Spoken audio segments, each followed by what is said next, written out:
Hi, I'm Bud Palmer. Behind me is the Bay of Monte Carlo. It's a peaceful sight reflecting the tranquility of this quiet city. But for 1 week of each year for the past 19 years, this peace and quiet has been shattered by the roaring of racing cars entered in the Grand Prix of Monaco. It's about the only time the gamblers leave their tables to bet on men with such names as Hill, Bonnier, Jean de Bien, Trintignant, Von Trips, Moss, and Ginther. The Grand Prix of Monaco is the first of 9 Grand Prix races which count towards the World's Driving Championship, and I think it's a unique race. It's a wildly twisting course, 100 laps to 195 miles long. It's the only Grand Prix course which is laid out on the streets right in the heart of a city. And I feel it's a race which demands more from the driver than the car. And now here's a word of welcome from a former winner and marshal of the race, Louis Chiron. Thank you, Bob. Welcome to the 19 Monaco Grand Prix. We expect 30,000 people. That is only race on the limit of the city. We have 22 best drivers in the world and 16 qualified for the first place. I drove this race and I won in 1931. I'm enjoy. I hope to enjoy you too. Thank you very much. We'll continue with our sports spectacular after this message.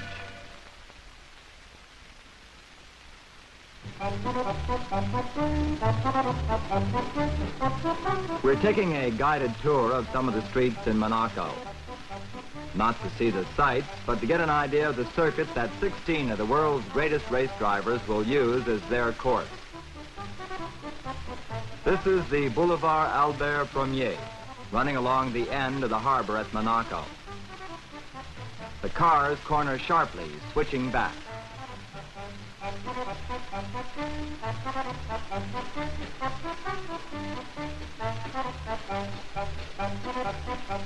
Past the pits, into an uphill straight.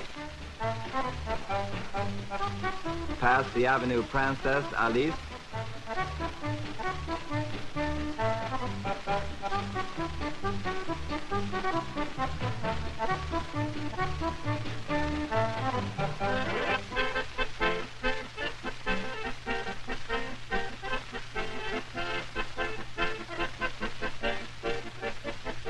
Flat out past the casino.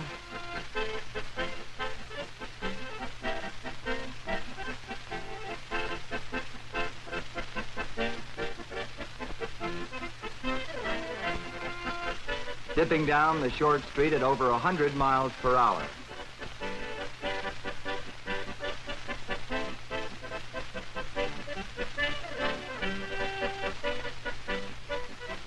Turning sharply again. A downhill S-curve, past the railroad station at 50 miles per hour.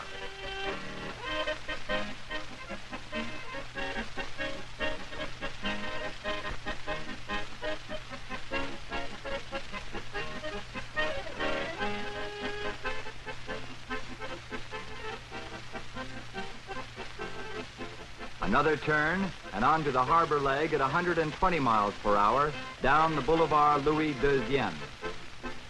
This is the fastest part of the course.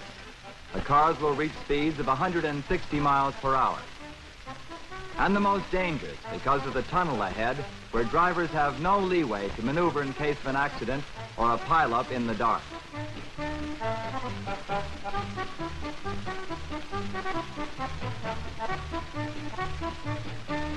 Past this downhill straight, the cars race into the famous chicane, where a few years ago, Albert Ascari lost control and dropped into the harbor. Into the Quai des États-Unis in top gear. Most drivers feel that here they have the best chance to outmaneuver their competitors.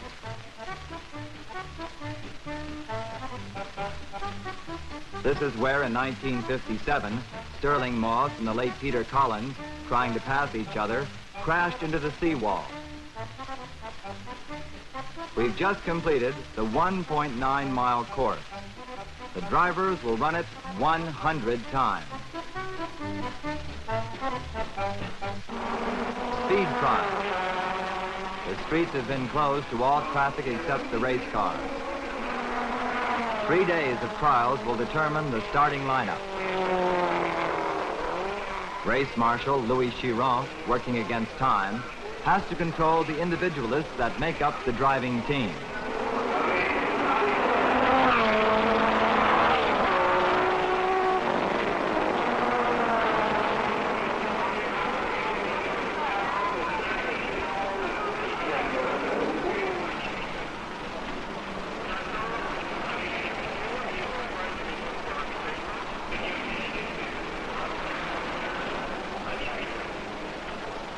Object, to qualify. How? By turning in the fastest lap time. The driver and the mechanic agree that the car is ready. A full fuel tank will take the car through the 2.5-hour race. There's no time for pit stops or extensive repairs. A stop for any reason may lose the race. The only way the driver and the mechanic can test the condition of their machine is during these speed trials. Belgium's Olivier Gendebien in an Emeryson going out for a qualification lap.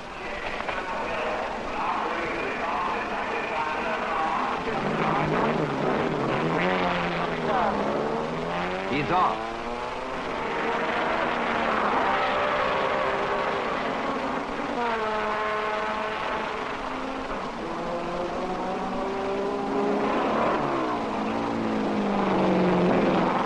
Past the railroad, drifting through the S-curve, and completing his circuit. Trintignant ready to go.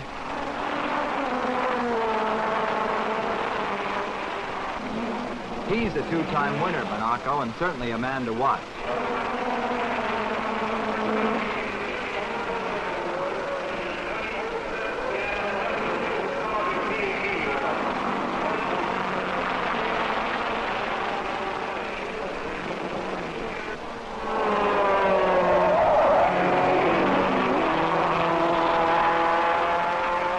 After completing a lap, his official time is recorded. As each driver moves out, the others watch to evaluate the competition. Comparisons are measured in fractions of seconds.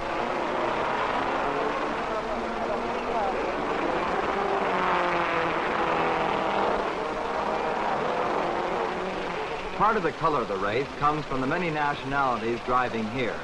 Australia's young Bruce McLaren driving a British Cooper Climax.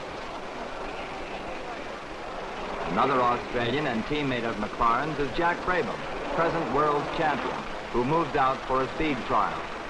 Tony Brooks of England with Gordon Wilkinson, chief engineer of BRM. Checking in for BRM is team driver Graham Hill of England. And then we have Áudio with the 60-degree engine to our end. Number 42, Monaco with the... Competing against the factory teams is England's Sterling Moss. This is truly an international...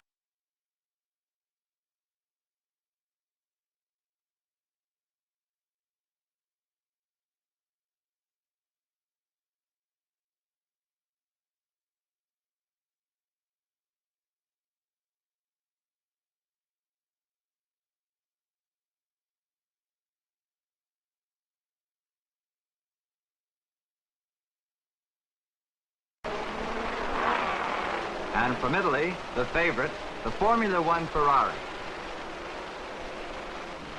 The drivers, California's Phil Hill, Germany's Count Wolfgang von Trips,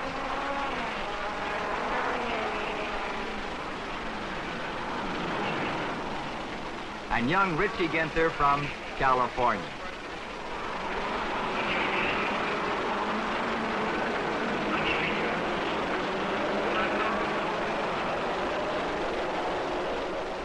The speed trials continue. Each driver tries to improve his lap time to assure himself a place in the starting grid. There are 13 turns in the circuit, 90 gear shifts per lap, 9,000 in the 2.5 hour race. They travel at speeds that range from 160 miles an hour down to 20 miles per hour. The tension lessens. The drivers have finished their time trials and the decisions are no longer up to them.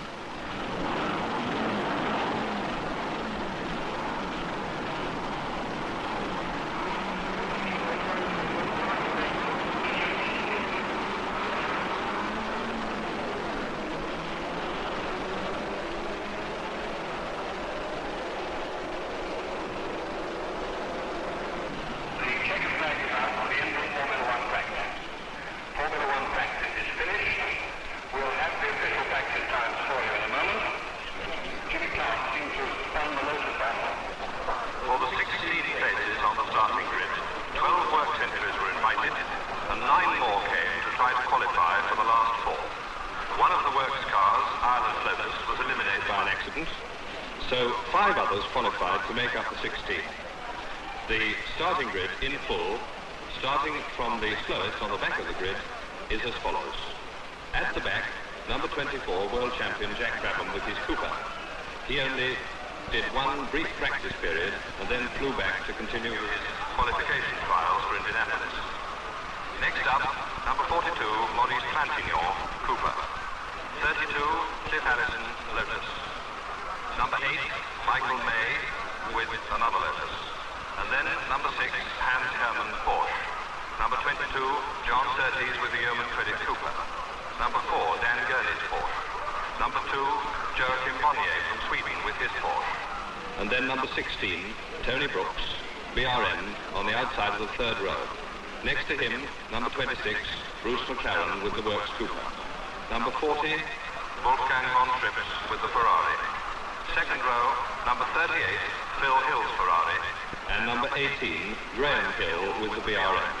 And then on the outside of the front row, number 28, young Jim Clark with the Lotus. In the center of the front row, the young American, number 36, Richie Ginter, with the latest Formula One Ferrari. And in pole position, once again, after a brilliant lap in 1 minute 39.1 seconds, Sterling Moss himself with Rob Walker's Lotus. And that is the starting order for the Grand Prix de Monaco. We'll continue with our show, but first, this important message.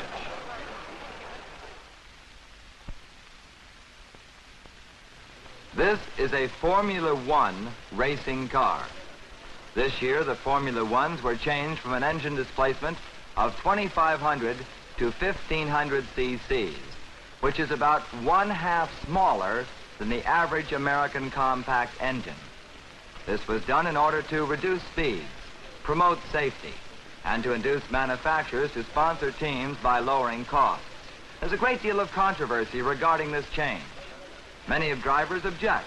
For instance, Maston Gregory. We're afraid this year that we might have a little trouble. More drivers will be able to drive these slower cars, and they'll be able to drive them faster.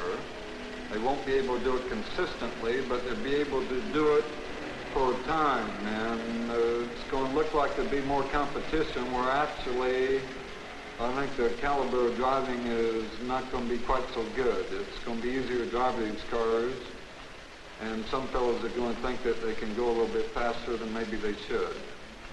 Anyway, I don't like it. I'd like horsepower. Where do you feel the greatest competition lies? Oh, I'd say the Ferrari definitely. In this race would be Phil Hill, Von Trips, Richie Ginter, all 3 of them. They're going to give us a lot of trouble. They have a lot of horsepower with the new car, and the chassis works very well. This is the Ferrari team. At the end of the speed trials, the team held a critique. They discussed their own failings and advantages. And more important, they discussed the techniques and the cars of their opponents. Out of these talks, a strategy is developed, one that will see them through the race. The Ferrari is the favored car in this race, and with good reason. They have probably won more Grand Prix races than any other car in the world. 1:41:9, credo che sarà in questa linea, quindi in seconda linea esattamente, Monaco va molto bene, e la macchina. I asked driver Phil Hill what his team talked about. Well, in general, about all we've talked about is how the other cars have gone in relation to our cars. And also, we've talked about what we think our own capabilities are. And we've had a few suggestions from the team manager as to what speeds we ought to try to do. Also, we talked about a few ailments that each one of our cars individually had. Tripp's car had one fault, mine had a few other things that were wrong with it, and well, all of them needed a few little things, and what we've done is tried to talk over all these things and try to ascertain what speed we might be able to go during the race, and that was about it. English car. This is the Porsche. Porsche has a long history in the manufacture of rear-engine sports cars, but this model is their very first attempt at a Formula One racing car. It's right ahead of us right now, technically. That might be what we're trying to catch them. I think the British cars are behind us. The cars experienced some problems during the trial runs, and a great deal of interest centers about its performance during the race tomorrow. I asked Joachim Bonnier to tell us a little bit about the car. Well, we've been discussing before the Grand Prix of Monaco, which is due to be held tomorrow, what we found out after practice today with our Porsche. We got a few new things on the cars, particularly the engine, and also the front suspension is brand new. The engine is now fuel injection, and it's been working very well indeed, much better than we hoped for. With the suspension, we had a bit of trouble today. We had shock absorbers a bit too loose, shuddering, but we hope to put it right for the race tomorrow. Also, for the future, we hope to be up with the Ferraris. That is engine-wise, they're definitely ahead of us right now. And chassis-wise, the English might be ahead of everybody.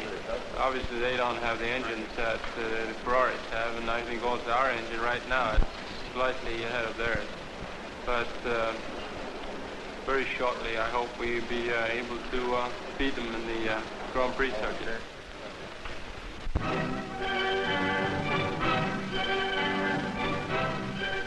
Monaco has seen 18 Grand Prix races. This will be the 19th. A tradition of pomp and ceremony begins the day.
The arrival of the mayor of Monaco means that the race is about ready to begin.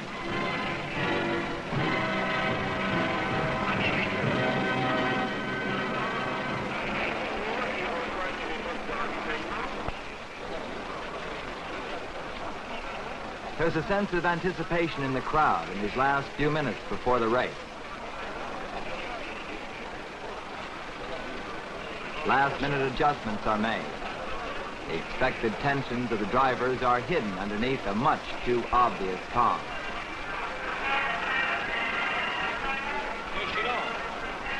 Last-minute check of the equipment.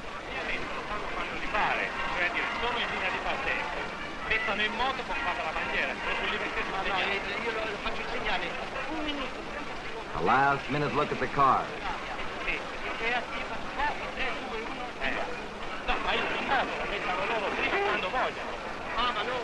Regulations create order out of confusion. Un minuto e non parla, e la macchina non parla. Nessuno non deve partire, è lui che deve partire. Nessuno non deve partire. Che si può spingere dopo. No! Drivers, will you please meet in front of Monsieur Chiron, the director of the race. Drivers, please come up. Monsieur le conducteurs, venez joindre. Monsieur Chiron,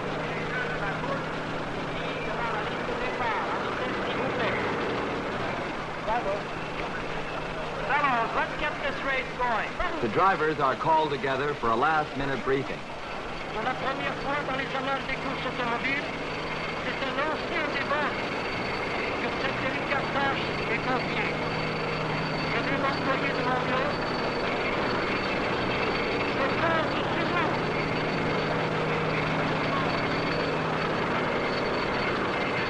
Je compte sur vous. Ensuite, They are reminded what the different flags mean. They are warned about which corners have been made more dangerous by oil and rubber slicks laid down during the practice run.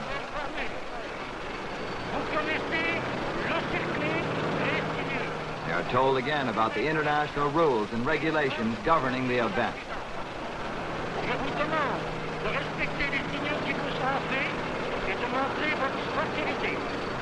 Vous savez que toute voiture rejointe doit céder la place. From the moment the drivers step into their cars, they leave behind their mechanics, their managers, their well-wishers. They have only themselves to rely on now. Themselves and the car. Moving up to number 42, Maurice Trintignant, with the Serenissima Cooper Maserati, one of the old leaf spring Coopers with the new four-cylinder Maserati engine. Number 42, Cliff Allison, with the... Each man knows the other, and yet the race is a lonely thing, an exciting thing, a purely personal thing, unexplainable to anyone except the man in the cockpit. Unfortunately, Jimmy Clark had a sprain with his car after doing a tremendous lap in the first practice session, and tremendous efforts have been going on in the local garage to rebuild it. They really have done a tremendous job, and there's no question about it. They in top shape and decided not to bring it out today, but to concentrate on getting it really ready so that we can start with the real race tomorrow. And in this hour, similar car, they've both got to be ready.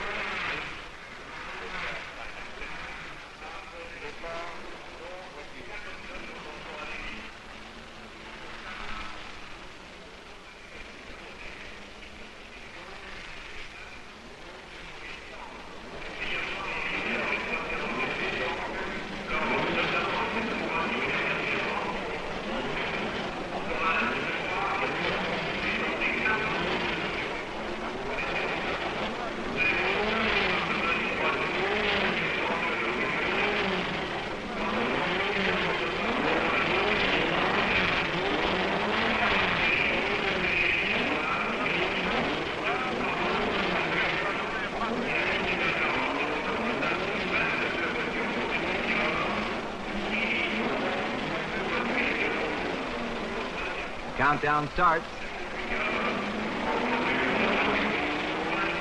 The flag drops. They're off, jockeying for position in the first 100 yards.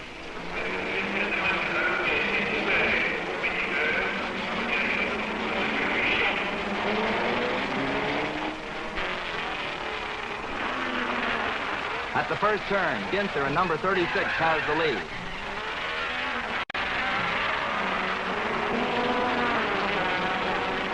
The field springs out as they head towards the casino.